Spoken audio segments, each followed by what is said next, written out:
할렐루야 여러분 반갑습니다. 안녕하세요. The Rock 한인교회 성경 공부 시간이 돌아왔습니다. 오늘은 요한계시록 8번째 시간이 되겠습니다. 우리 기도하시고 바로 시작하도록 하겠습니다. 기도합니다. 고마우신 아버지, 살아계신 아버지 하나님, 은혜와 사랑을 진심으로 감사를 드립니다. 오늘 주님의 말씀을 또 붙잡고 공부하고자 이렇게 한자리에 모였습니다. 성령 하나님께서 우리의 깨닫는 지혜를 열어주시고 보는 눈을 열어주시고 듣는 귀를 열어주셔서 하나님의 놀라운 뜻과 계획이 그대로 우리에게 전달되어질 수 있도록 은혜를 베풀어 주시옵소서. 오늘 함께한 모든 성도님들에게 하나님 가정이 잘 되고 평안하며 자녀가 잘 되고 또 직장과 사업이 잘 되는 형통의 복을 허락하시고 오늘 성경 공부 함께 하는 동안 성령의 놀라운 깨달음으로 이들을 인도하여 주옵소서. 예수님의 이름으로 기도하옵나이다. 아멘. 네, 드디어 우리가 요한계시록 1장을 어제 끝내고 이제 오늘은 2장 부분, 3장 부분을 공부하기를 원합니다. 성경 본문도 우리 어제 읽었고요. 2장, 3장은 초대교회 소아시아 7교회에 대해서 예수님이 이 각 교회들에게 칭찬할 교회는 칭찬하고 부족한 부분들은 부족한 부분을 얘기하고 권면하고 꾸짖으시고 충고하시는 그런 내용이 설명이 되어 있습니다. 계속 거듭해서 말씀드리지만 이 7개의 교회가 가지고 있는 각 특성이 바로 지금 현재 우리 교회가 가지고 있는 지금 이 시대의 모든 교회가 가지고 있는 그런 문제점도 똑같다라고 말씀을 드릴 수 있다고 그랬죠. 그래서 수신자가 이 7교회거든요. 그것은 바로 2000년이 지난 지금 바로 저와 여러분에게 예수님께서 말씀하시는 음성이다라고 우리가 들으시면 되겠습니다. 그것이 바로 언근통시의 개념에서 하나님의 그 섭리를 깨닫게 하시는 그러한 그 설명을 우리가 이해하는 그런 방법이라고 말씀을 드렸죠. 일단 우리 2, 3장에서 2장 지난주에 2장 또 3장 이렇게 읽으면서 각 교회에 대한 특성들이 쭉 나와 있는데 그렇게 한번 쫙 보면은 한눈에 들어오지 않죠. 그래서 여러분을 위해서 제가 도표를 준비했습니다. 그래서 이 도표를 보시고 우리가 한눈에 딱 이해를 했으면 좋겠어요. 우리 스크린을 보시고요.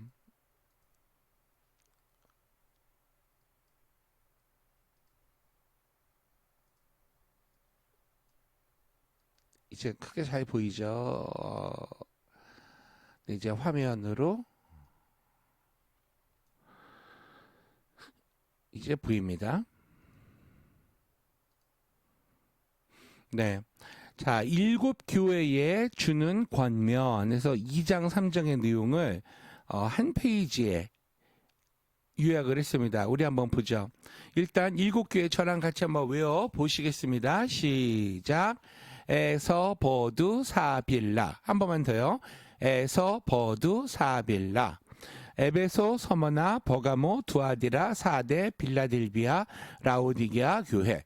잘 외우고 계신 줄 믿습니다. 우리 에베소 교회부터 우리 보기를 원합니다. 칭찬과 비판과 가르침과 약속에 대해서 에베소 교회 2장 1절에서부터 7절까지 적혀 있고요. 칭찬, 에베소 교회는 악한 자를 용납하지 않고 견디고 인내했습니다. 악한 자를 용납하지 않고 견디고 인내하고 비판은 처음 사랑을 버렸다. 예수님 만났을 때의 그 첫사랑, 뜨거움을 버렸다는 얘기죠. 그래서 가르침은 처음 행위를 가져라. 그리하면 약속은 생명나무의 과실을 얻으리라. 아멘. 그래서 우리 교회의 모습은 어떤지 여러분이 이렇게 비교해 보시면서 우리 교회도 더 락 한인교회도 이러한 부분을 우리가 고쳐야 되겠구나. 그리고 우리 교회가 이런 것들을 잘 지켰을 때는 이런 어마어마한 복이 약속이 이루어지겠구나. 그렇게 깨닫고 실행에 실천에 옮기시면 되겠습니다. 서머나 교회의 칭찬, 은혜롭고 환난과 궁핍을 견뎌냈다. 비판은 없어요. 그리고 가르침은 죽도록 충성하라. 그리하면 생명의 면류관을 얻으리라. 아멘. 버가모 교회, 믿음을 저버리지 않았다. 칭찬받았어요. 그 대신 비판은 부도덕하고 우상숭배하고 음행을 허용했습니다. 현재 교회의 부도덕과 또 하나님 외에 다른 것을 더 우선순위하는 모든 생활과 행동 양식들, 생활 습관들, 그것이 바로 우상숭배여 음행이라고 성경은 얘기하는데, 그것을 우리가 허용하고 있는 것은 무엇인지를 우리가 같이 회개하고 반성했으면 좋겠습니다. 그래서 가르침은 회개하라. 그렇죠. 역시 잘못함이 있었을 때는 회개해야 됩니다. 약속은 감추었던 만나와 새 이름을 새긴 돌을 주리라. 아멘. 자, 두아디라 교회. 두아디라 교회. 칭찬, 사랑과 섬김과 믿음과 인내가 처음보다 더했다. 이렇게 보면 참 훌륭한 교회죠. 근데 비판을 받아요. 그럼에도 불구하고 우상숭배의 제단과 부도덕을 허용했다. 그래서 가르침은 심판이 다가오므로 믿음을 지켜라. 그래서 사랑과 섬김과 믿음과 인내가 정말 충만한 교회가 많죠. 근데 그 안에 우상 숭배하고 부도덕하는 교회가 있죠. 그럴 때 예수님은 믿음을 지키라고 말씀하십니다. 다가올 심판을 두려워하고 믿음을 지켜라. 그리하면 만국을 다스리는 권세와 새벽별을 주리라. 4대 교회 믿음을 지킨 사람들이 있었어요. 그 대신 죽은 교회였습니다. 그러므로 예수님은 회개하고 남은 것을 굳게 하라고 말씀하십니다. 그리하면 명예를 얻고 흰 옷을 입을 것이다. 빌라델비아 교회 믿음 안에서 견뎌냈습니다. 비판은 없고요. 가르침은 믿음을 지키라. 믿음 안에서 견뎌낸 그 믿음을 끝까지 지키라는 예수님의 말씀이십니다. 그리하면 하나님이 임재하시는 장소, 새 이름, 새 예루살렘을 얻으리라. 자, 라오디게아 교회, 유일하게 칭찬 하나 없는 교회예요.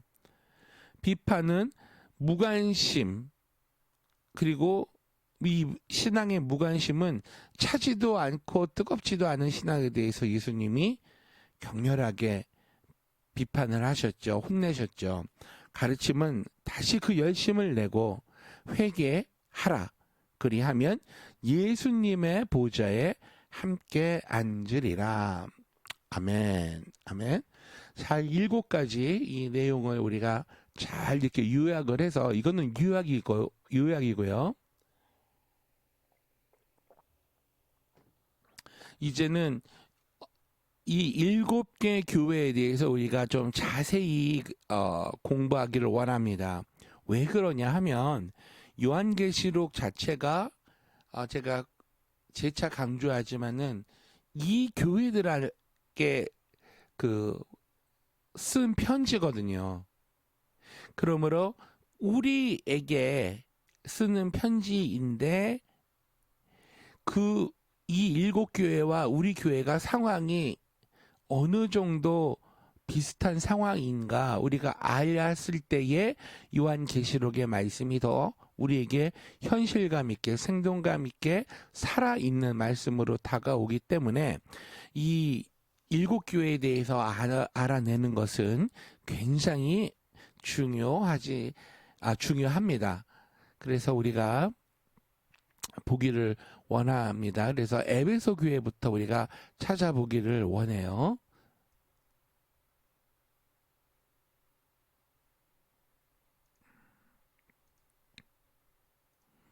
네.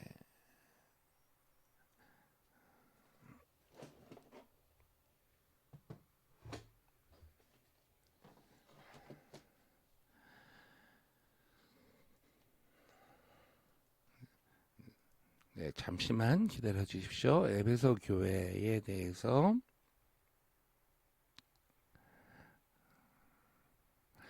요한계시록 2장 1절부터 7절까지의 말씀입니다. 그렇게 성경을 펴놓으시고 설명을 들으시면 되겠어요. 에베소 교회는 약 주후 AD 34년부터 100년 사이에 있지 않았을까라고 추정됩니다. 그래서 사도교회 시대에 있었던 교회요. 십자가 이후부터 마지막 사도가 죽을 때까지, 마지막 사도는 요한이죠. 요한. 지금 이 계시록을 쓰고 있는. 자, 에베소라는 그 동네의 이름의 뜻은 바람직한, 흠모할 만한 그런 의미가 담겨져 있습니다. 사도들과 제자들이 생존에 있어서 그들로부터 직접 설교를 듣고 온갖 오류와 잘못된 가르침으로부터 보호를 받았습니다. 사도가 직접 가르쳤기 때문에 그래요. 그리스도의 사랑과 또 성령을 체험한 교회였습니다.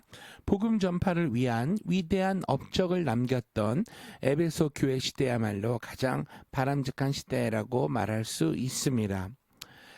우리가 좀 전에 요약으로 봤던 칭찬의 말씀, 3절 말씀 우리가 다시 기준으로 해서 한번 보겠습니다. 에베소 교회는 로마 제국의 네로 황제의 핍박 속에서도 지칠 줄 모르는 열심과 수고를 다하여 일하는 교회였습니다. 또한 성경 말씀에 기록된 진리에 아주 충성스러운 교회였어요. 그리고 에베소 교회의 교인들은 그들을 가르치는 사람들을 진리로서 시험하였어요. 자칭 사도라 하되 아닌 자들을 시험하여 그 거짓된 것을 내가 드러낸 것. 3절 말씀이죠. 그리고 에베소 교회는 니골라당의 가르침을 반대하였습니다. 니골라당의 가르침은 영지주의라고 하고 나스티시즘이라고 합니다. 니골라당에 속한 사람들은 도덕률에 순종하기 위해서 구태여 육체의 욕구를 자제할 필요가 없다고 가르쳤습니다. 이거 아주 심각하죠? 그러니까 예수 믿는다고 내 육신의 정결함, 순결함을 지킬 필요는 없다. 영적인 것만 중요시하면 된다. 이런 헛소리를 한 사람들의 가르침이 바로 니골라당의 가르침이었습니다. 그래서 지금 현재 시대에도 영적 쩍쩍하는 그런 사람들, 얘기하는 사람들 조심해야 됩니다. 우리가 영적인 것을 하나님이 주셨으면서 육신을 주신 것은 영혼 육을 다 가지고 하나님께 영광을 돌리라고 주신 거예요.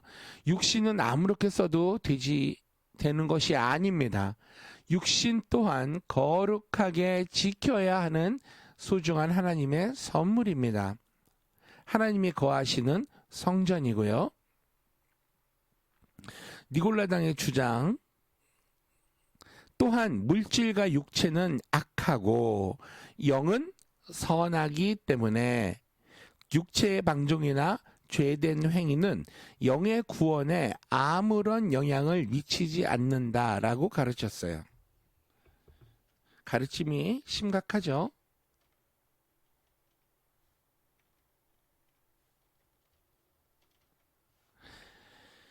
그래서 어떤 의미에서 니골라당은 현대 그리스도교회에서 널리 받아들여지고 있는 그러한 가르침, 자유주의적인 가르침이라도 할 수 있겠어요. 그리스도를 지적으로 인정하고 믿기만 하면 구원받기 때문에 하나님의 율법에는 순종할 필요가 없다라는 가르침의 시조라고 할 수 있습니다. 뭐가요? 니골라당의 가르침이. 그리스도께서는 니골라당의 가르침에 대항하여 일어선 에베소 교인들을 칭찬하셨어요. 에베소 교인들은 알고 있었습니다. 니골라당의 이런 가르침에 No! 당신들 틀렸어라고 단호하게 얘기했던 교인들이 바로 에베소 교회의 교인들이었습니다. 그리스도께서는 이것을 칭찬하셨어요. 6절 말씀에 내가 니골라당의 행위를 미워하는도다. 나도 이것을 미워하노라. 아멘. 그래서 예수님의 가르침은 분명하시죠. 영적으로도 순결하며 육신적으로도 순결해야 된다. 더 나아가서 혼적인 것도 순결하고 정결해야 한다. 그 대신 에베소 교회는 책망의 말을 다음과 같이 듣습니다. 너의 처음 사랑을 버렸느니라. 첫사랑을 버렸기 때문에 너희가 혼나야 돼. 그런 말이죠. 에베소 교회의 열심에도 불구하고 그들의 첫사랑을 잃어버렸습니다. 처음 바로 그리스도 그 교회의 신앙을 받아들였을 때 가졌던 순결한 사랑의 정신, 그 뜨거움, 그 열정이 시간의 지남에 따라서 차츰 그 뜨거운 불꽃이 사그라지는 그런 교회였던 거죠. 안타까운 일이 아닐 수 없습니다. 그러면 우리 교회는 어떠한가요? 또 락하닝 교회는 이러한 뜨거운 그런 첫사랑이 아직도 불타오르고 있는 교회인가요? 우리 스스로 한번 생각을 해보고 거기에 대한 그렇지 않다면 예수님의 권면을 기억하고 우리가 회개해야 될 줄로 압니다. 그러므로 오직 성령의 음성을 들을 수 있는 귀를 가진 그리스도인들만이 이기심과 죄로부터 승리할 수 있으며 진리를 분별할 수 있습니다. 교회 안에 그리스도인들이 가득 차 있지만 성령의 음성을 들을 수 있을 만큼 양심이 순결한 참 그리스도인들의 숫자는 많지 않아요. 예수님의 직접 제자이고 또 예수님이 계셨을 때에 그것을 목격한 사람들의 신앙도 이렇게 첫사랑을 잃어버린데 지금은 오죽하겠습니까?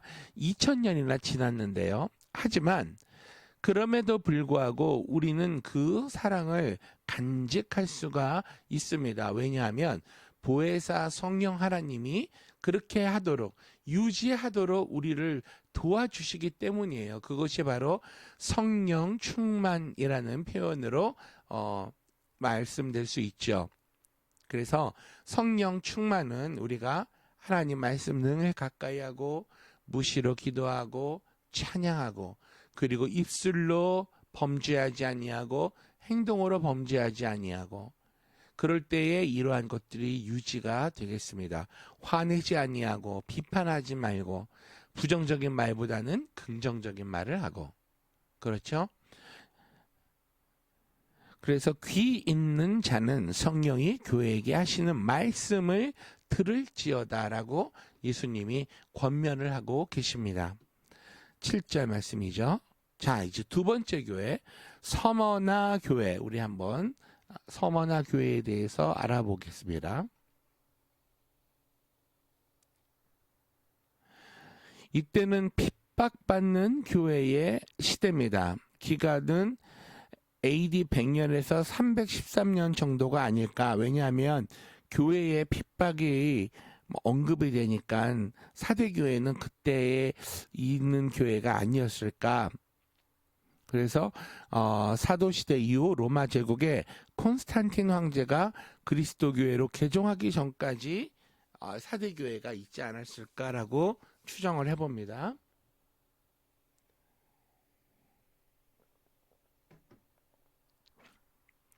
서머나라는 이름의 뜻, 향수의 일종인 몰약이라는 뜻을 가지고 있습니다. 서머나 교회는 로마 제국이 가하는 극렬한 핍박을 통과했어요. 그 핍박은 교회를 파괴시키는 대신에 하늘의 복음이 온 세상에 향수처럼 번져나가는 계기가 되었죠. 서머나 교회 시대는 핍박의 시대였지만 오히려 그 고통을 통하여 신앙이 승화되고 복음이 온 천하로 전파되는 시대였다라고 이해를 하면 되겠습니다. 서머나 교회가 받은 칭찬의 말씀. 두 번째 교회인 서머나 교회에 대한 핍박은 로마 제국의 콘스탄틴 황제가 AD 313년에 그리스도 교회로 개종하기 직전까지 계속되었어요. 네, 이 두 가지 사실이 기독교 교회사에서 중요한 사실인데 연대인데 그게 뭐냐면 콘스탄틴 황제라는 로마 황제와 AD 313년이라는 이 숫자입니다. 왜냐하면은 이때의 기독교가 국교로 이렇게 됐기 때문이거든요. 여러 가지 사건이 일어나는 중요한 해입니다.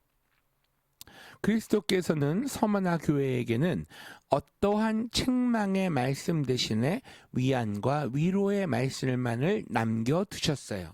그러니까 이때 요한이 이 서신을 받았을 때가 96년도 정도라고 얘기를 했죠. AD 96년도. 그래서 초창기 핍박, 그리고 이 서신을 받고 칭찬을 받으면서 또 핍박을 로마로부터 받을 때마다 이 서신을 붙잡고 읽었을 거예요. 이 사대교회 성도들은. 서머나 교회에게는 위안과 위로의 말씀만을 남겨두셨죠. 비판, 책망이 없으셨습니다. 왜냐하면은 예수님께서는 서머나 교회가 환난과 핍박 속에서도 인내하면서 충성할 것을 아셨기 때문이에요. 서머나 시대 동안에 그리스도인이 된다는 의미는 고난을 위해서 부르심을 받는다는 뜻을 포함하고 있습니다. 교회에 가해졌던 고난과 핍박은 교회를 순결하게 오히려 정화시키는 역할을 하였어요. 그래서 핍박이 오면 올수록 더 순수한 신앙을 붙잡고 목숨까지 바치면서 이 신앙을 지켰기 때문에 더 신앙은 정결해지는 거죠. 서머나 교회 중에는 자칭 유대인이라고 주장하는 자들이 있었지만 그들은 사단의 회였습니다. 9절 말씀에 되어 있어요. 그리스도인들은 시기하고 미워하던 유대인들, 로마 정부와 결탁하며 그리스도인들을 잡아주고 죽이는 일에 앞장섰던 사람들이 있었어요. 그러한 유대인들, 사도 바울들은 진정한 의미의 유대인들에 대해서 다음과 같이 말했습니다. 표면적 유대인이 아니다. 오직 이면적 유대인이라고 로마서 2장 28절에서 말씀하십니다. 오직 성령을 통하여 거듭난 그리스도인만이 참된 하나님의 백성이에요. 너희가 그리스도께 속한 자면 곧 아브라함의 자손이요 약속대로 유업을 이을 자니라. 갈라디아서 3장 29절 말씀이죠. 자, 권면의 말씀.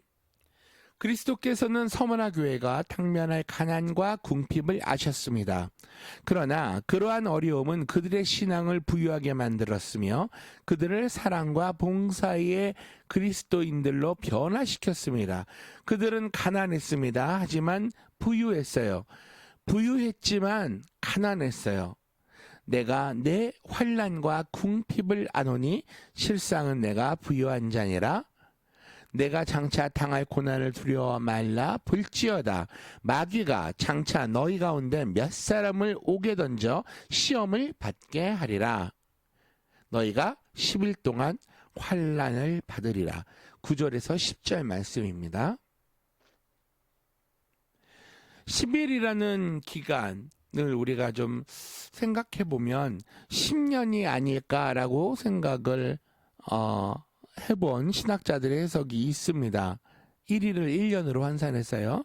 민수기 14장 34절과 에스겔서 4장 6절에 보면 그러므로 10일 동안의 환란은 10년 동안의 환란으로 해석되어야지 않나라고 주장을 하는 거예요. 서머나 교회 시대 동안 사단은 로마 제국의 핍박을 통해서 그리스도 교회를 제거하려고 노력했습니다. 로마 제국은 그리스도 교회의 신앙이 사람들 사이에 인기 있는 사상이 될 것을 두려워했어요. 그들은 그리스도 교회를 하나의 위험한 경쟁자로 생각했습니다. 수많은 핍박이 가해졌지만 디오클레시안 황제 치하에서 이루어진 마지막 10년간의 핍박, 즉 차기 황제인 콘스탄틴 대제가 그리스도 교회로 개종을 하면서 그리스도 교회에게 자유를 주기 전까지인 AD 303년에서 313년 사이에 10년간의 핍박이 가장 급심하였던 사실을 역사는 증거하고 있습니다.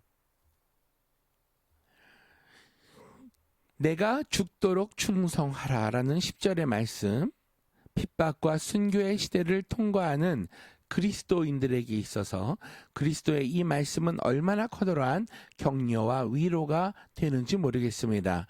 이 말씀을 입술로 되새기면서 사형장의 이슬로 쓸쓸히 사라진 위대한 순교자들의 모습을 상상을 해 보십시오. 우리도 마지막 때에 살고 있음을 우리가 인지하고 있습니다. 그죠?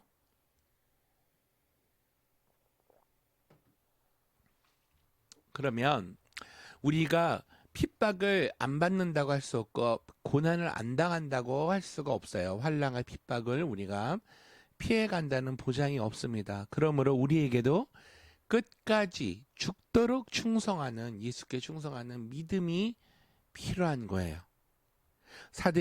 이 서머나 교회를 통해서 우리가 이러한 것을 배워야 되겠습니다.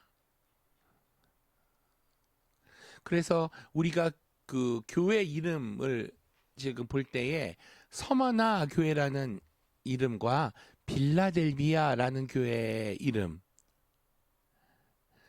이 두 가지의 이름을 가진 교회들을 많이 보죠. 칭찬을 받는 두 교회이기 때문에 그렇습니다. 다음 버가모 교회네요. 세 번째 버가모 교회. 타협 교대의 시대, 우리가 이렇게 말합니다.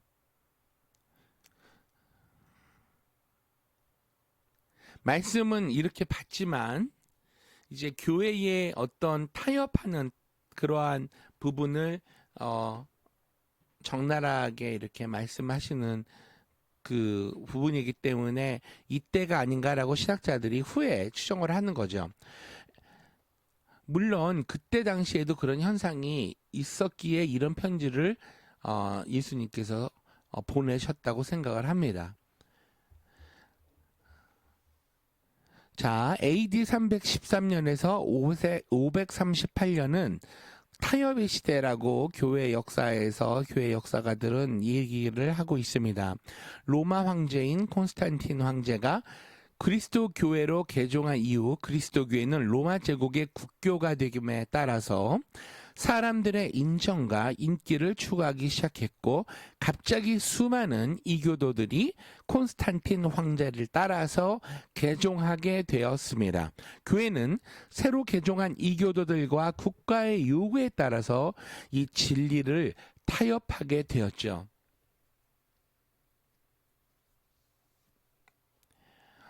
이름의 의미를 한번 보겠습니다.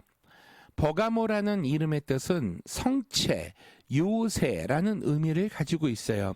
핍박의 시대 동안에도 굳건하게 지켜지던 믿음의 순결함이 정치와 종교가 서로 손을 마주 잡음으로써 핍박이 중단되고 세속과 권력이 교회 안에 들어오자 믿음의 성체는 무너지고 그 순결함을 잃어버리게 되었습니다.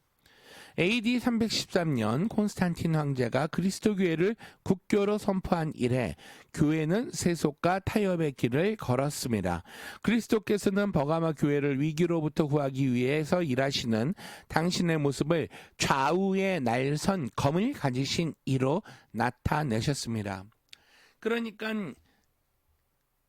96년 이 편지가 쓰여지는 시기에 버가모 교회에 이러한 그 현상이 있었고 313년 이후 완전히 모든 교회가 정말 이러한 그 타협에 많은 교회가 이러한 그 타협 정치에 타협하고 컴프로마이즈 한다는 거죠. 그러한 것들에게 그 뭐랄까 신앙이 흐려졌다고 볼 수가 있죠. 순수한 진리의 말씀이 증거되고 가르쳐지는 것이 아니라 정치적으로 교회와 정치 정계가 결탁해서 혼탁해지는 그러한 때를 우리가 말을 하는 것입니다. 언제부터? 13년 이후부터. 버가모 도시는 사탄이 지배하는 종교의 분부지라고 학자들이 말합니다. 그리스도께서는 버가모 교회에게 말씀하시기를 내가 어디 사는 것을 내가 아노니 거기는 사탄의 위, seat가 있는 데라. 위라는 건 보좌란 뜻이죠. 13절 말씀이에요. 그래서 우리 페르시아가 바벨론을 정복한 후에 페르시아는 바벨론에 속해 있던 버가모 도시의 시민들에게 신전의 제사장들도 그들의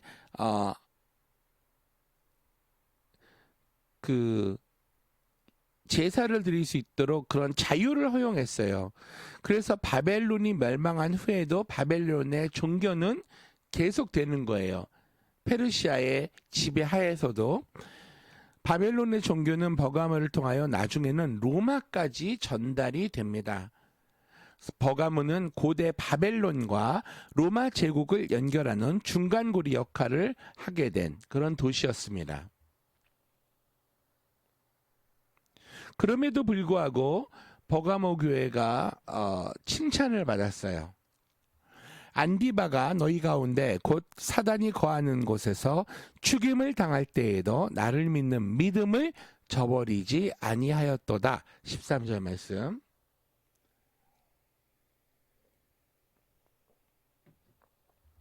비록 버가모 도시가 사단이 주도하는 바벨론 종교의 중심지이게 했지만 하나님께서는 당신의 신실한 백성들을 가지고 계셨습니다. 안디바, 엔티파스는 버가모에서 순교당한 그리스도인들 중에 대표적인 인물입니다. 안디바, 영어로 안티파스 이름에 대해서는 안티 또 대항하는의 뜻에서 안티, 그리고 안티파파스, 파파스는 교부, 교황 이런 담겨 있기 때문에 안티파스라는 이름 안에 교부에 대항하는 그리스도인들을 안티파스라고 불렀어요.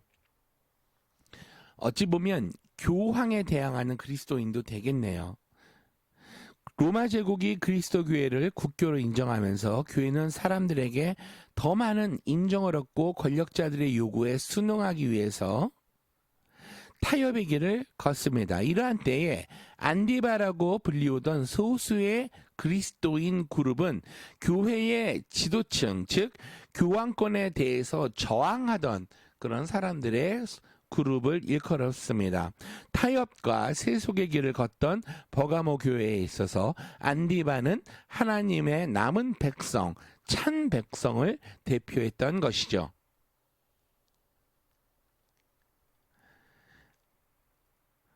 책망의 말씀과 권면의 말씀이 이어집니다. 배도는 참으로 신속하게 발전해 나갑니다. 1세기 교회인 에베소 교회에 나타났던 니골라당의 행위가 버가모 교회에 와서는 니골라당의 교훈, 닥트린, 교리로 발전됩니다. 내게도 니골라당의 교훈을 지키는 자들이 있도다. 15절에 말씀하고 계시죠. 니골라당은 하나님의 말씀을 그리스와 로마의 관습과 철학 위에 세우려고 노력했어요. 니골라당의 인간적인 가르침은 교회 안에 부유층과 고등교육을 받은 사람들에게 특별히 많은 영향을 미쳤습니다.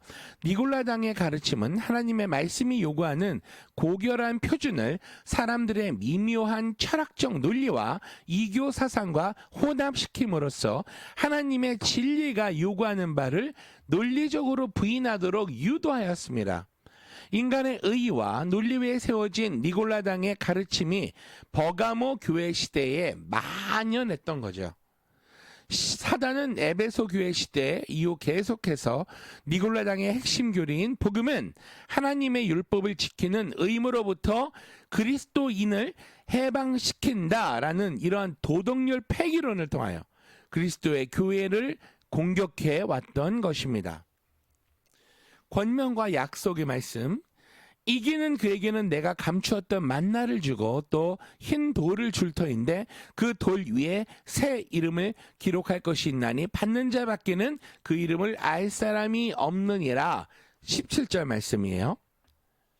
만나는 신약성경에서 그리스도의 말씀을 상징하죠. 요한복음 6장 26절에서 63절 말씀을 보면 우리가 날마다 그리스도께로 나아간다면 그분께서는 무엇을 우리에게 주시나요?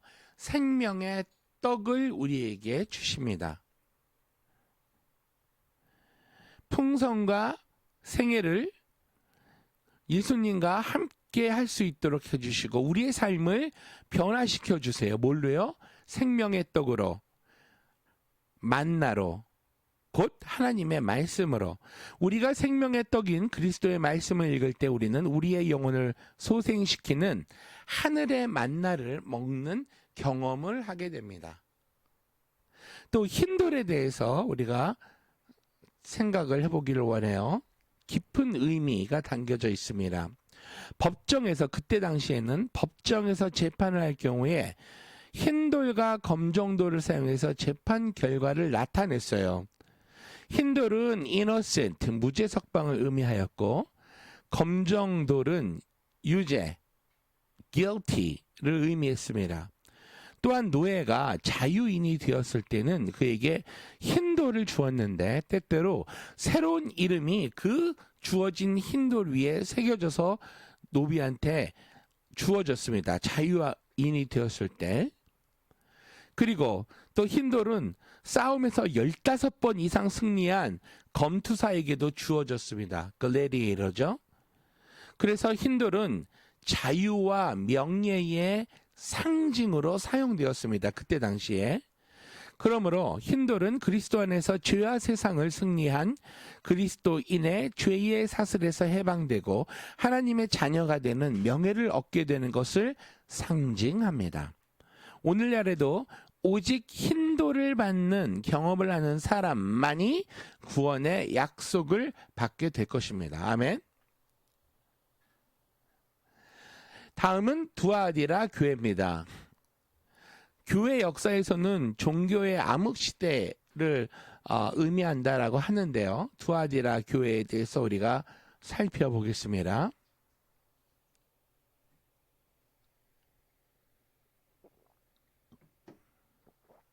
역사적으로는 주후 538년에서 16세기 초 종교 암흑시대의 교회, 광야로 피신한 교회, 약 AD 538년 유럽의 국왕들을 지배할 만큼 강력한 교황권의 세력이 확립되는 시기, 캐톨릭이죠.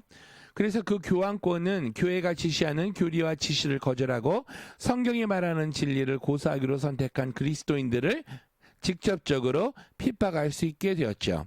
교회사 중에서 이 시기에 진리가 가장 많이 왜곡되고 변질됩니다. 그럼에도 불구하고 또 위대한 신학자도 로마 카톨릭에서 나오게 되죠.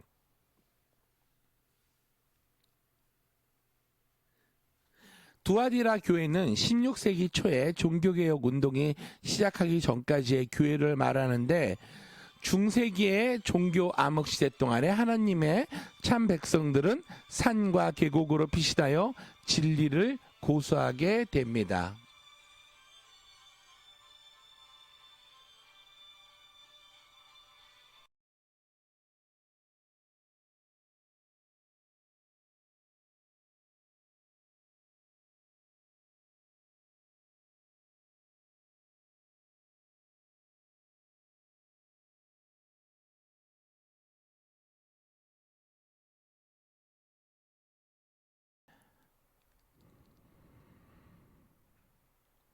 계속해서 두아디라 교회, 잠시 핸드폰에 벨소리가 울렸네요. 저거를 사일런트를 했는데도 뚫고 들어오는 상황이 벌어졌습니다. 죄송합니다.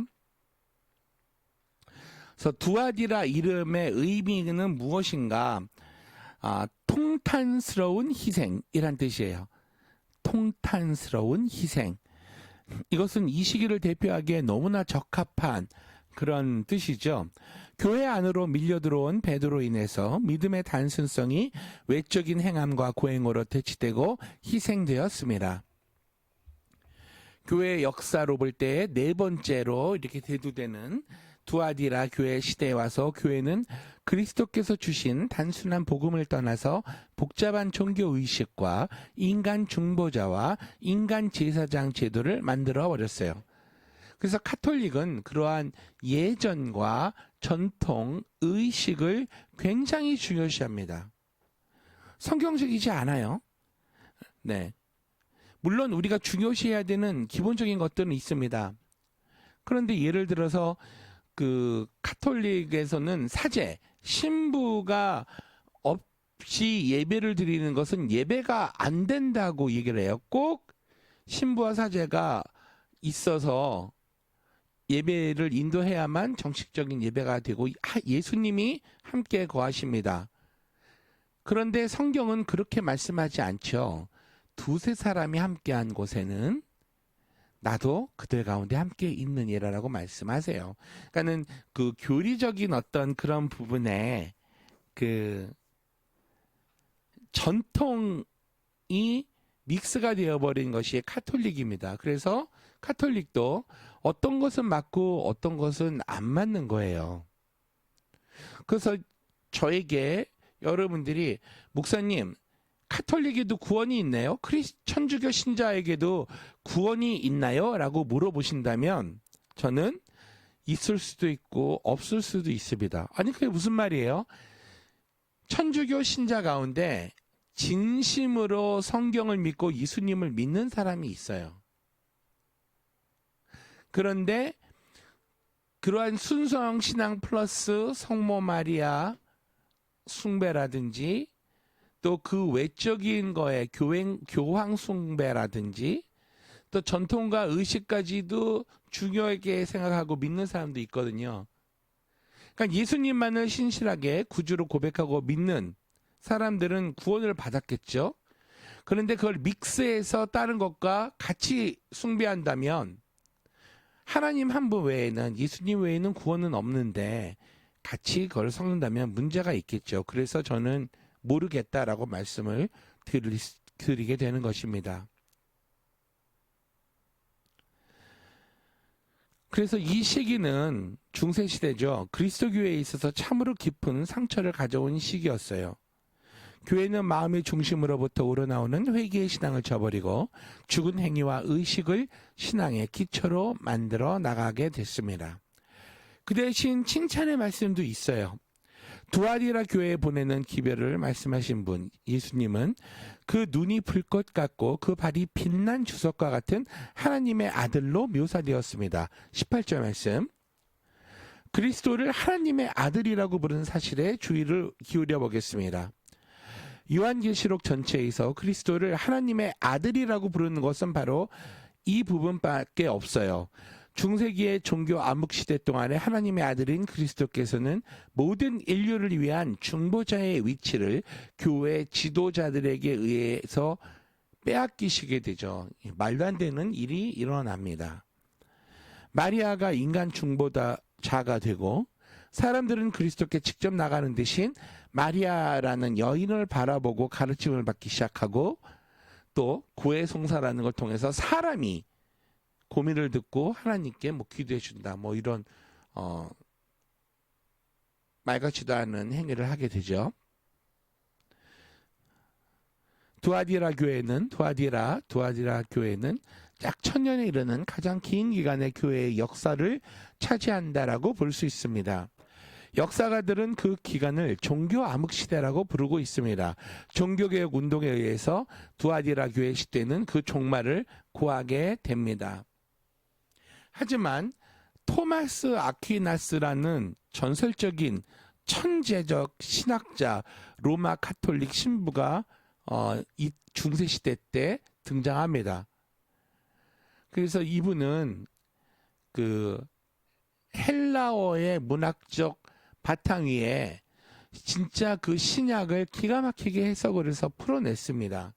그래서 지금 시대에도 토마스 아퀴나스의 그 신학에 대해서 우리가 많이 연구를 하고 있기도 합니다.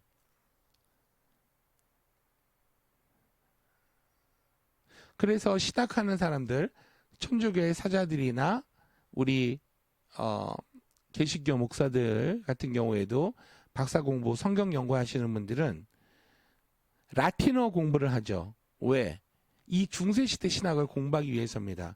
그래서 히브리어, 헬라어, 히브리어를 해야 구약을 알고, 헬라어를 해야 신약을 알고, 라틴어를 해야 중세시대 신학을 보고, 그리고 독일어를 해야 루터 신학, 불어를 해야 칼빈의 신학을 알게 됩니다. 그래서 5가지 언어를 기본으로 하게 되는 거예요. 그러면서 영어는 필수적으로 하는 거고요. 요즘에는 한국말을 해야죠. 한국에서도 너무나도 뛰어난 신학자들이 많이 나왔기 때문에 한국의 신학 연구도 우리가 무시할 수 없습니다.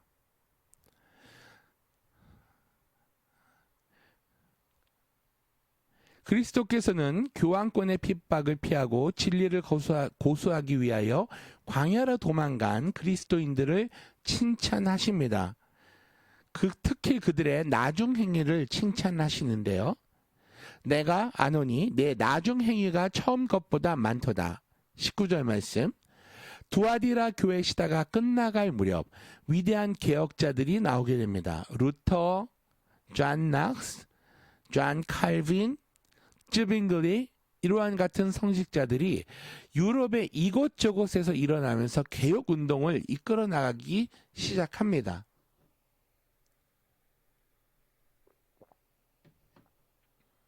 종교개혁의 중심은 그거죠. 오직 성경으로 돌아가는 것. 자, 책망의 말씀 7개의 서신 가운데 가장 길고 강력한 책망의 말씀이 두아디라 교회에게 보내졌습니다. 자칭 20절 말씀 한번 볼게요.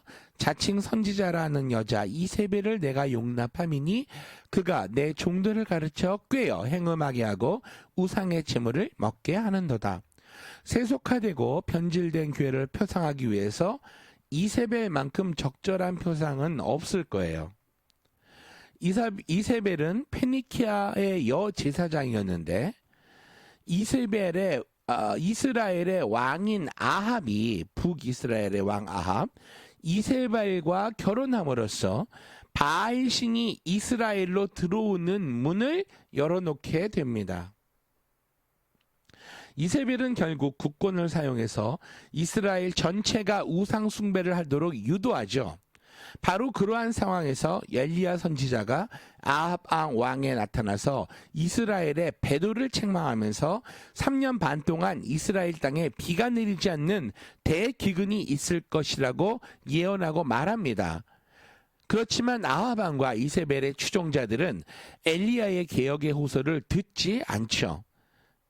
이스라엘의 왕인 아합과 이세벨의 결혼으로 말미암아 이스라엘 전체가 배도에 빠지게 되었던 것처럼 우상 숭배와 이교 사상을 받아들인 두아디라 교회의 지도자들은 중세기 동안 교회에게 주어졌던 엄청난 권력을 이용하여 각종 우상 숭배와 잘못된 교리를 백성들에게 강요하였습니다. 그러니까 그때 당시에 교회가 거의 그랬다는 거예요. AD 538년에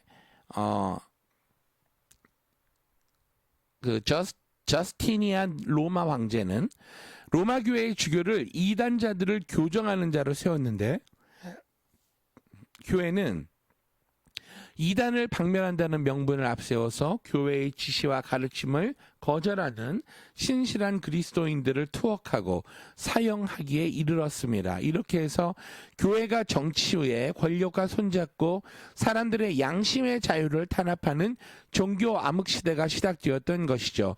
그러므로 그때부터 약 1000년 동안 교회는 영적인 대기근에 들어가게 되었습니다. 하나님께서는 높은 산과 계곡의 토굴 속으로 당신의 백성들을 인도하셔서 보호하셨고요. 그들을 통하여 진리를 보전하고 개혁의 기별을 전파하시면서 두아디라 교회에게 회개할 기회를 주셨지만 끝내 회개치 아니하였습니다. 그러니까 두아디라 교회가 가진 그러한 성격의 모든 교회를 말하는 거예요. 이 시대는. 그래서 내가 그 교회에게 이런 배도한 교회에게 회개할 기회를 주었을 때 그 음행을 회개치 아니하는도다. 21절. 오히려 교회는 개혁 운동에 참여한 개신교도들에게 대항하여 반개신교 운동을 전개함으로써 하나님께서 보내신 기별을 보지 못하도록 수많은 사람들의 눈을 가리우고 말았습니다. 그래서 성경을 라틴어로만 읽었던 거예요.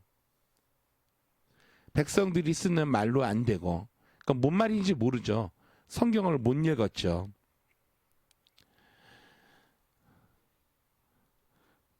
권면의 말씀, 너희에게 있는 것을 내가 올 때까지 굳게 잡으라. 25절. 이 말씀은 계시록에 나오는 첫 번째 재림에 대한 약속입니다. 내가 올 때까지. 네.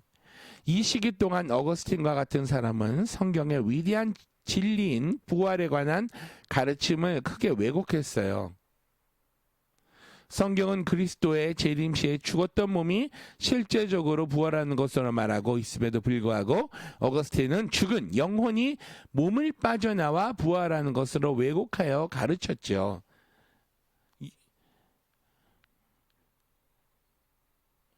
그 성 어거스틴은 누구인지 아시죠? 어거스틴의 그 참회록이라는 책으로 우리에게 많이 알려져 있는데, 사실은 그 원어적인 의미로 볼 때 그 책 이름은 고백록입니다. 예. 그 라틴어로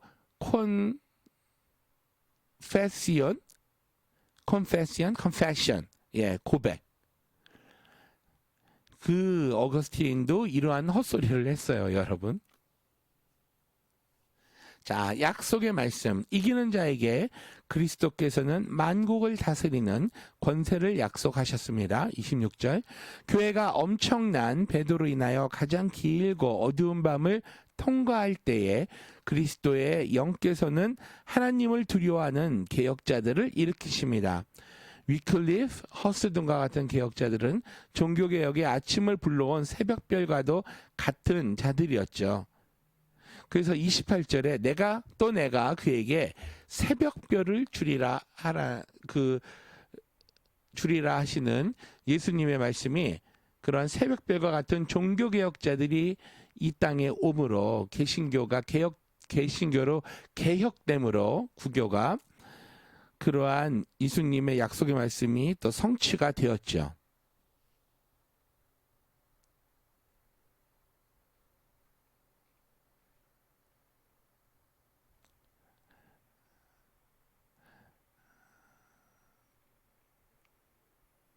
네, 이렇게 오늘은 교회 4개에 대해서 공부했습니다. 오늘은 여기까지 하고요. 오늘 에서보두, 그죠? 이렇게 공부했어요. 내일은 사빌라, 내일이 아니라 다음 시간에 사빌라, 4대 빌라델비아 라오디게아 교회에 대해서 우리가 좀 더 자세히 공부하기로 하겠습니다. 오늘 공부 여기서 마치겠습니다. 기도합니다. 고마우시고 살아계시고 거룩하시다 아버지 하나님, 오늘 초대교회에 4개의 교회를 배우면서 이것이 교회 역사적으로 이러한 시대에 있었던 그런 교회의 모습을 우리가 바라볼 수 있는 계기가 되었고, 또 그와 같은 교회들이 아직도 존재하고 있음을 우리가 깨닫습니다. 바라옵기는 우리가 첫사랑을 잃어버리지 아니하고 하나님의 그 주신 복음과 믿음을 지키며 어떠한 환난 가운데서도 지켜내고, 그리고 음행하지 않는 그런 순수한 신앙, 다른 거짓 우상들을 숭배하지 않는 그런 신앙을 지킴으로 말미암아 하나님이 바라시고 원하시는 귀한 성도의 삶을 사는 우리들이 되기를 원합니다. 성령 하나님께서 도와주시기를 간절히 바라올 때 예수님의 이름으로 기도하옵나이다. 아멘. 네, 여러분 우리 다음 시간에 여러분 찾아뵙기로 하겠습니다. 수고하셨습니다.